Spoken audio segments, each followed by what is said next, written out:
ପ୍ରେମ ଋତୁ। ଅନେକ ସମୟ ହେବ ସୂର୍ଯ୍ୟ ବୁଡ଼ି ସାରିଥିଲା, ତଥାପି ଭଲ ଭାବରେ ଅନ୍ଧାର ହୋଇନଥିଲା। ଅନ୍ଧାର କେମିତି ହୋଇଥାନ୍ତା ଯେ? କାମିନୀ ପରା ମୋ ସାଥିରେ ଥିଲା। ଜ୍ୟୋତ୍ସ୍ନାର ସୁନେଲି କିରଣରେ ସାରା ପରିବେଶକୁ ରୋମାଣ୍ଟିକ୍ ରଙ୍ଗରେ ରଙ୍ଗେଇ ଦେବା ପାଇଁ ମୋ ସାଥିରେ ଦୁଇଟି ଜହ୍ନ ଥିଲେ। ଗୋଟିଏ ପ୍ରଗଳବା ଜହ୍ନ ମୋ ବାହୁବନ୍ଧନରେ ମୋତେ ଜାବୁଡ଼ି ଧରିଥିଲା, ଆଉ ଗୋଟିଏ ଜହ୍ନ ଆକାଶରେ ଆମକୁ ଲୁଚି ଲୁଚି ଦେଖୁଥିଲା ଏବଂ ଈର୍ଷାରେ ଲାଜେଇ ଯାଉଥିଲା। କାମିନୀ ସାଥିରେ ଥିଲେ ପରିବେଶ ଆହୁରି ବହୁତ ରୋମାଣ୍ଟିକ୍ ହୋଇଯାଏ। ସମୟ ଜଣାପଡ଼େନି। ସମ୍ପୂର୍ଣ୍ଣ କାହିଁଟି କ'ଣ? ଆସନ୍ତୁ ଶୁଣିବା।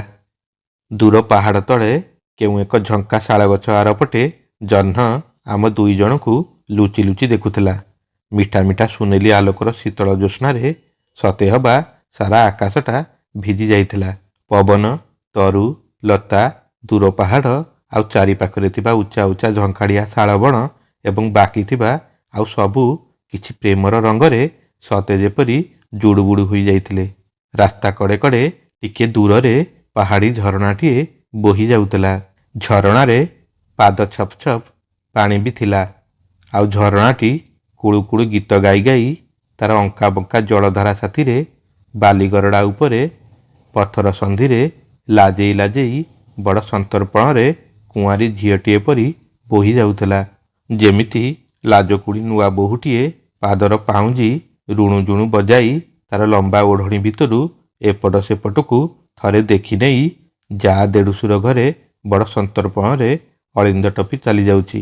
କେବେ କେବେ ମନେ ହେଉଥିଲା ସତେ ହେବା ମହୁଲି ନିଶାରେ ମତୁଆଲି କେଉଁ ଏକ ଅନୁଢ଼ା ଧାଙ୍ଗଡ଼ି ତାର ପ୍ରେମିକର ପ୍ରଥମ ପ୍ରଣୟ ସ୍ପର୍ଶରେ ଲାଜେଇ ଯାଇଛି, ଆଉ ତାର ଲାଜ ଲାଜ ଚଞ୍ଚଳ ହରିଣୀ ଚାଲିରେ ପାଦ ପାଉଁଜିର ଝଙ୍କାର ଶୁଣେଇ ଲଟା ବୁଦା ଗେରା ଏଇ ଝରଣା କୂଳରେ ଖିଲି ଖିଲି ହସି କେଉଁଠି ଲୁଚି ଯିବା ପାଇଁ ଧାଇଁ ଯାଉଛି।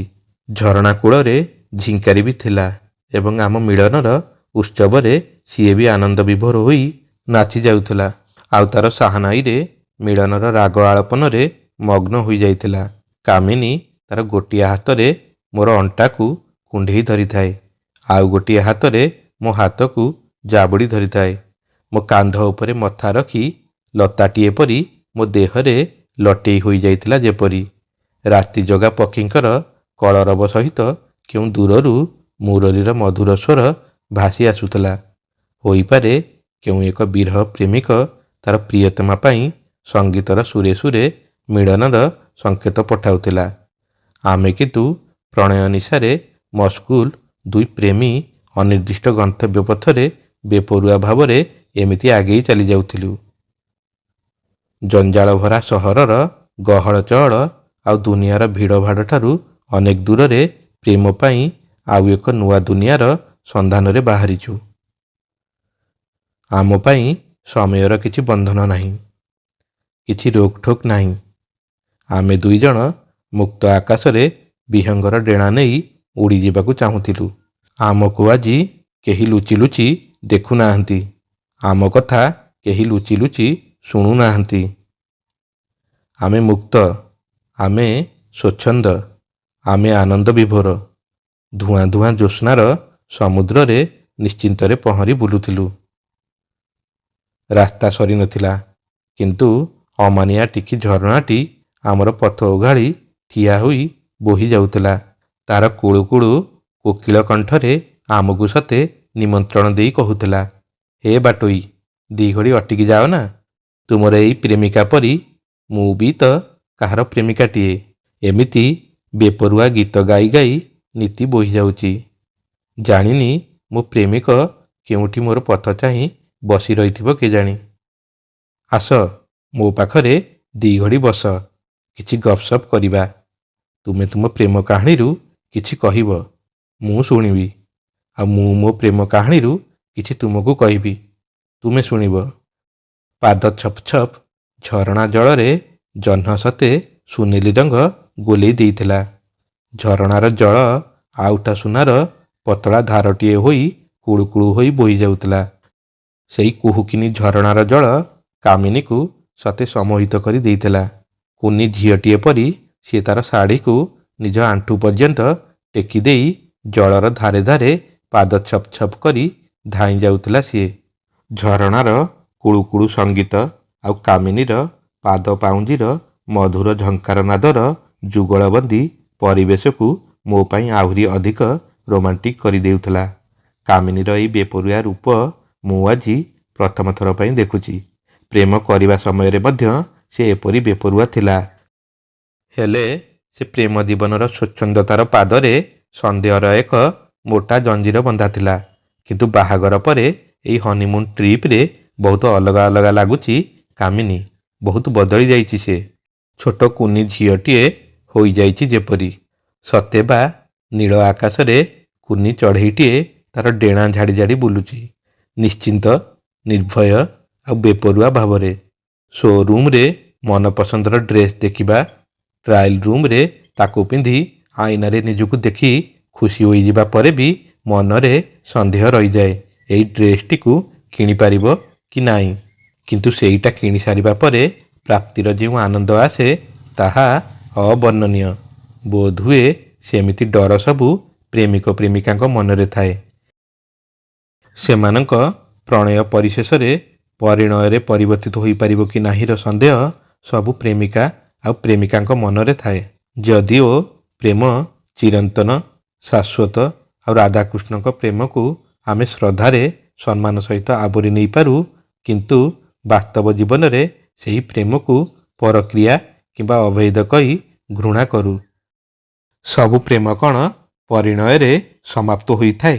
ବୋଧହୁଏ କାମିନୀର ପରିଣୟ ତାର ପ୍ରେମର ସଫଳତା ଏବଂ ଏହି ସଫଳତା ଏବଂ ଜୀବନର ପୂର୍ଣ୍ଣତାର ଅନୁଭବକୁ ସେ ମନ ଭରି ଉପଭୋଗ କରିନେବାକୁ ଚାହୁଁଥିଲା।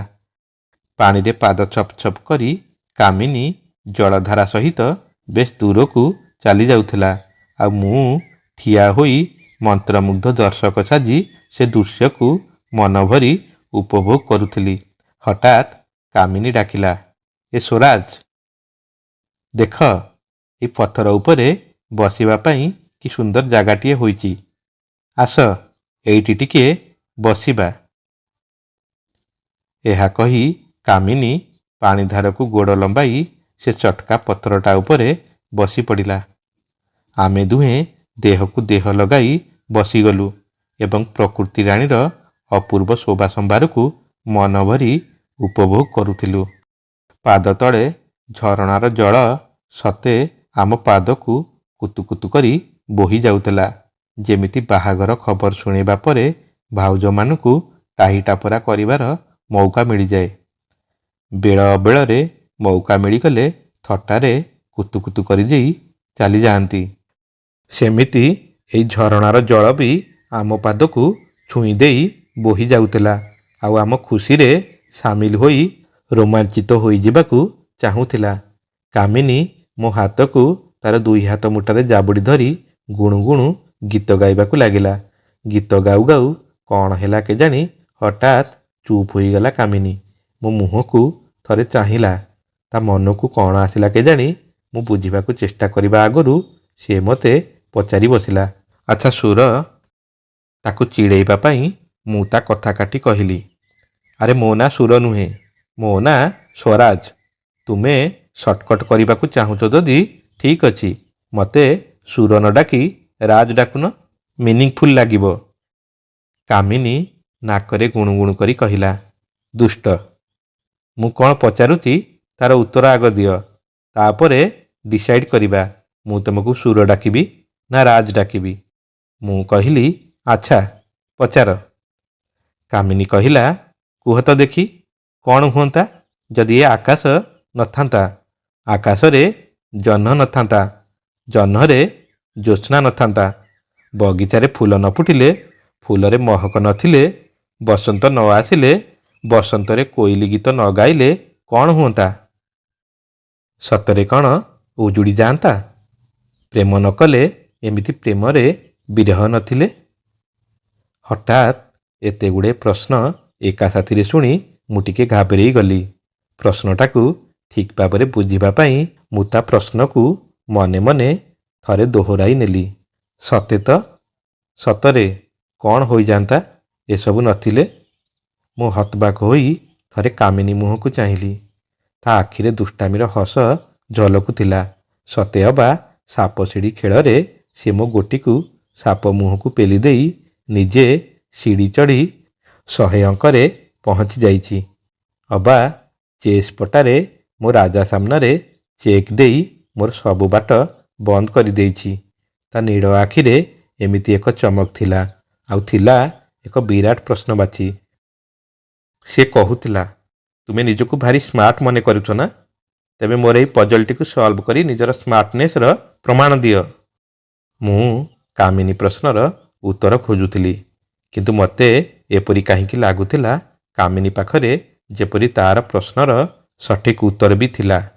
ହୁଏତ କାମିନୀ ନିଜେ ହିଁ ତା ନିଜ ପ୍ରଶ୍ନର ଉତ୍ତର ଥିଲା, ହେଲେ ତା ପ୍ରଶ୍ନର ଉତ୍ତର ସେ ମୋ ମୁହଁରୁ ଶୁଣିବାକୁ ଚାହୁଁଥିଲା। ମୁଁ ମନେ ମନେ ଭାବୁଥିଲି, କହିଦେବି, କାମିନୀ, ତୁମେ ନିଜେ ହିଁ ତ ତୁମ ପ୍ରଶ୍ନର ଏକମାତ୍ର ଉତ୍ତର। କିନ୍ତୁ ଅଟକି ଗଲି। ଏତେ ସହଜରେ ସିଧା ସିଧା ଉତ୍ତର ଦେଇଦେଲେ କାମିନୀ କ'ଣ ସହଜରେ ମୋ କଥା ମାନିଯିବ? ସିଏ ବି ମୋତେ ମିଛୁଆ ସାବ୍ୟସ୍ତ କରିବା ପାଇଁ ତାର ଯୁକ୍ତି ଖୋଜିବ। ତେଣୁ କାମିନୀ ମୁହଁରୁ ମୋର ଦୃଷ୍ଟି ଫେରାଇ ମୁଁ ଆକାଶର ଜହ୍ନକୁ ଦେଖିଲି, ପୁଣି ଝରଣାର ଜଳକୁ। ଜଳରେ ଜହ୍ନର ପ୍ରତିବିମ୍ବ ତ ଦିଶୁନଥିଲା, କିନ୍ତୁ ଜ୍ୟୋତ୍ସ୍ନାର ରଙ୍ଗ ଜଳରେ ମିଶି ଏକ ଅପୂର୍ବ ଆଉ ସମ୍ମୋହକ ଦୃଷ୍ଟି ସୃଷ୍ଟି କରୁଥିଲା। ଆମେ ଦୁହେଁ ନୀରବ ଥିଲୁ, କିନ୍ତୁ ଝିଙ୍କାରି ତାର ସେହେନାଇ ବଜାଇବାରେ ହେଳା କରୁନଥିଲା।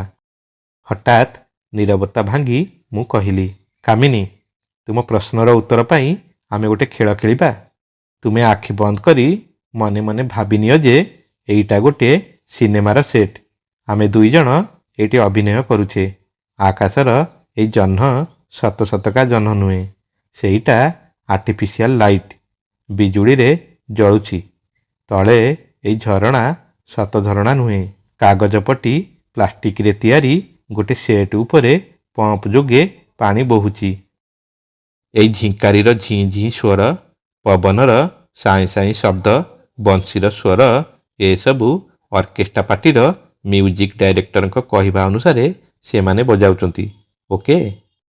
କାମିନୀ ଆଖି ବନ୍ଦ କରି ବସିଥାଏ। ମୁଁ ପୁଣି ପଚାରିଲି, କାମିନୀ, ତୁମେ ଠିକ୍ ଠିକ୍ ସବୁ କଳ୍ପନା କରିନେଲ ତ? କାମିନୀ ସେମିତି ଆଖି ବନ୍ଦ ରଖି ଛୋଟ ହୁଁଟିଏ କହି ପଚାରିଲା, ତାପରେ? ତାପରେ ଆମେ ଖେଳ ଆରମ୍ଭ କରିବା। ଏ ଦେଖ, ଡାଇରେକ୍ଟର ଜହ୍ନର ସେ ଯେଉଁ ଆର୍ଟିଫିସିଆଲ ଲାଇଟ୍ ଥିଲା ସେଇଟାକୁ ବନ୍ଦ କରିଦେଲା। ଏବେ ତୁମେ କ'ଣ ଦେଖୁଛ? କାମିନୀ ମୋ ପାଖକୁ ଆଉ ଟିକେ ଜାକି ହୋଇ ଆସିଲା ଏବଂ କହିଲା, ସବୁକିଛି ଅନ୍ଧାର, କଳା କିଟକିଟ ଅନ୍ଧାରରେ କିଛି ଦିଶୁନି ଏଇଠି। ମୁଁ ପୁଣି କହିଲି, ଏବେ ଡାଇରେକ୍ଟର ଅର୍କେଷ୍ଟ୍ରା ପାର୍ଟିକୁ କହି ସବୁ ସାଉଣ୍ଡ ଆଉ ମ୍ୟୁଜିକ୍ ବନ୍ଦ କରିଦେଲା। ଏବେ କିପରି ଲାଗୁଛି? ରାଜ, ସବୁକିଛି ନୀରବ, ଶୂନଶାନ, ବଡ଼ ଭୟାନକ ଏଇ ପରିବେଶ। କେବଳ ପାଦ ତଳେ ପାଣିର ଥଣ୍ଡା ସ୍ପର୍ଶ ଭଲ ଲାଗୁଛି। ସେଇଟା ବି ଏବେ ଡାଇରେକ୍ଟର ବନ୍ଦ କରିଦେଲା। ଏବେ ଏଇ ସେଟ୍ ଭିତରେ ନା ଜହ୍ନ ଅଛି, ନା ମଳୟ ବୋହୁଛି, ନା କୋଇଲି ଗାଉଛି। ଏବେ ଏଇ ଝରଣାରେ ଜଳ ନାହିଁ, କୁଳୁ କୁଳୁ ମନମୋହକ ସଙ୍ଗୀତ ନାହିଁ, ମୁରଲୀର ମୂର୍ଚ୍ଛନା ନାହିଁ। ଏଇଠି କେବଳ ତୁମେ ଅଛ, ମୁଁ ଅଛି, ଆଉ ଆମ ପ୍ରେମ। ହଠାତ୍ କାମିନୀ ମୋ ମୁହଁ ଉପରେ ତାର ହାତକୁ ରଖି ମୋତେ ଚୁପ୍ କରି ଦେଇ କହିଲା, ଏବେ ଏଇଠି ପ୍ରେମ ଫ୍ରେମ କିଛି ନାହିଁ, ଅଛି କେବଳ ନିସ୍ତବ୍ଧ ଅନ୍ଧକାର ଆଉ ଭୟ। ମୋତେ ବହୁତ ଡର ଲାଗୁଛି। ଏହା କହି କାମିନୀ ମୋତେ କୁଣ୍ଢେଇ ଧରିଲା। ମୁଁ କାମିନୀକୁ କୁଣ୍ଢାଇ ଧରି କହିଲି, ଏବେ ଆଖି ଖୋଲି ଦେଖ କାମିନୀ, ସବୁକିଛି ଏଇଠି ଅଛି। ବସନ୍ତ, ମଳୟ, କୋଇଲି, ଝରଣା, ଝିଙ୍କାରି, ମୁରଲୀର ମଧୁର ସ୍ୱର, ତୁମେ ଆଉ ମୁଁ, ଆଉ କାମିନୀ ଟିକେ ହସି ଦେଇ କହିଲା, ଆଉ ଆମ ପ୍ରେମ ଅଛି। ତୁମେ ଠିକ୍ କହିଛ ରାଜ, ମଣିଷ ପାଇଁ ଏସବୁ ଜରୁରୀ, ବହୁତ ଜରୁରୀ। ଏସବୁ ନଥିଲେ ମଣିଷ ଜୀବନ ସତରେ କେତେ ନୀରସ ଆଉ ଶୁଷ୍କ ଆଉ ରୁକ୍ଷ ହୋଇଯାଆନ୍ତା, କେତେ ଭୟାନକ ହୋଇଯାଆନ୍ତା ଏ ପରିବେଶ। ଆମର ପ୍ରେମ ନଥିଲେ ଏପରି ଭୟାନକ ପରିସ୍ଥିତିରେ ମୁଁ କାହାକୁ କୁଣ୍ଢେଇ ଧରି ନିର୍ଭୟତାର ଅନୁଭବ କରିପାରିଥାନ୍ତି। ଠିକ୍ ବୁଝିଛ କାମିନୀ, ଏସବୁ ନଥିଲେ ହୁଏତ ଆମ ପ୍ରେମ ରଙ୍ଗହୀନ ଫିକା ଫିକା ହୋଇଥାନ୍ତା।